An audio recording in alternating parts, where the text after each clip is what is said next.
ಬಾಗಲಕೋಟೆ ಜಿಲ್ಲೆಯ ಜಮಖಂಡಿ ತಾಲೂಕಿನ ಹಿರೇಪಡಸಲಗಿ ಗ್ರಾಮದಲ್ಲಿ ಗಾಂಜಾ ಮಾರಾಟ ಮಾಡುತ್ತಿದ್ದ ಆರೋಪಿತನ ಫಾರ್ಮ್ ಹೌಸ್ ಮೇಲೆ ಸಾವಳಗಿ ಪೊಲೀಸ್ ಠಾಣೆಯ ಪೊಲೀಸರ ದಾಳಿ. ಗಾಂಜಾ ವಶಕ್ಕೆ.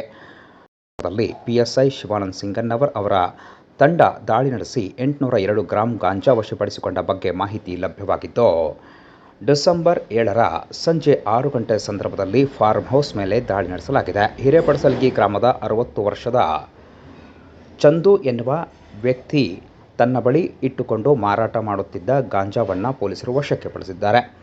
ಖಚಿತ ಮಾಹಿತಿಯ ಮೇರೆಗೆ ಸಾವಳಗಿ ಪೊಲೀಸರು ದಾಳಿ ನಡೆಸಿದ್ದಾರೆ. ತನಿಖಾ ಸಮಯದಲ್ಲಿ ತಹಶೀಲ್ದಾರ್ ಸದಾಶಿವ ಮುಕ್ಕೋಜಿ, ಗ್ರಾಮ ಲೆಕ್ಕಾಧಿಕಾರಿಗಳು, ಕಂದಾಯ ನಿರೀಕ್ಷಕ ಆರ್ಎನ್ ಪವಾರ್, ಹೆಚ್ಚುವರಿ ಪಿಎಸ್ಐ ವಾಲಿಕಾರ್, ಸಿಬ್ಬಂದಿಗಳಾದ ಐಎ ನದಾಫ್, ಎಸ್ಪಿ ಭಜಂತ್ರಿ, ಹುಚ್ಚಗೌಡರ್ ಹಾಗೂ ಹೊಸಮನಿ, ಜಂಬಗಿ, ಮುಲ್ಲಾ ಸೇರಿದಂತೆ ವಿವಿಧ ಇಲಾಖೆಗಳ ಅಧಿಕಾರಿಗಳು, ಪೊಲೀಸ್ ಸಿಬ್ಬಂದಿಯವರು ಉಪಸ್ಥಿತರಿದ್ದರು.